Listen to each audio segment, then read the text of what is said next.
Biggest mistake that people make in social media is that they let their posts live forever.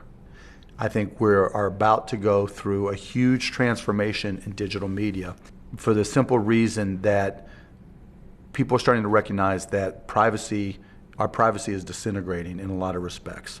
And I don't think that's necessarily horrible, but we've gone from a scenario where we were a little bit concerned about cookies and how different online sites would track us to not really realizing in social media that every person you follow on Twitter, Pinterest, Tumblr, Facebook, whatever it may be, every person you retweet, repin, repost, renote, regram on social media defines who you are.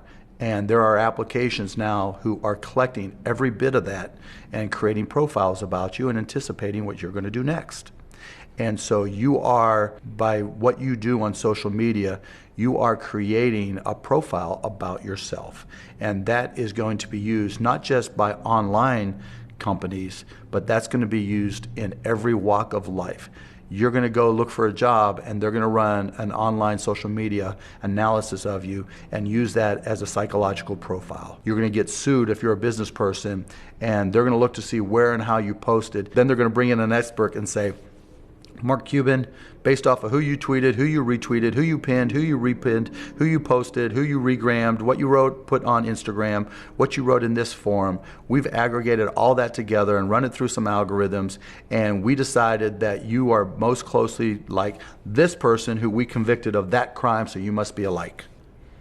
That is definitely going to happen. And then what's going to happen post that is you're going to be walking down the street, and they're going to recognize who you are from a video through video facial recognition, and they're going to say, there's Mark Cuban. We've already run the analysis on him because we anticipated that he shops here and he doesn't live far from here, so it's very likely that he'll be here, and we know what he likes, and it's going to put Minority Report and every other sci-fi movie to shame. And every single one of these things I'm working on now. And that's exactly why I've got 2 apps that I wrote. One will be coming out called Expired, another one called Cyberdust, which is a messaging app so that when you send somebody a message on Cyberdust, 30 seconds after they open it, the message disappears. And we store it nowhere. It cannot be used as part of your digital footprint. Think of this another way when it comes to messaging. When you send a text, be the most benign text, yes, I want to buy something. When you send it, the minute you hit send, you lose ownership of that text. Whoever you send it to now owns that text. They can add whatever context, whatever commentary, whatever feedback or other information or video or pictures around it to create whatever image or picture or message they want to communicate about you. And you have zero control over it. So while we've educated kids about the risks of posting pictures, hey, you might not get into that school, or you might not get that job because of that picture of you holding up, a beer can. We haven't educated them or anybody about what happens to texts. And they're just as dangerous, if not more. At least a picture tells you 1,000 words.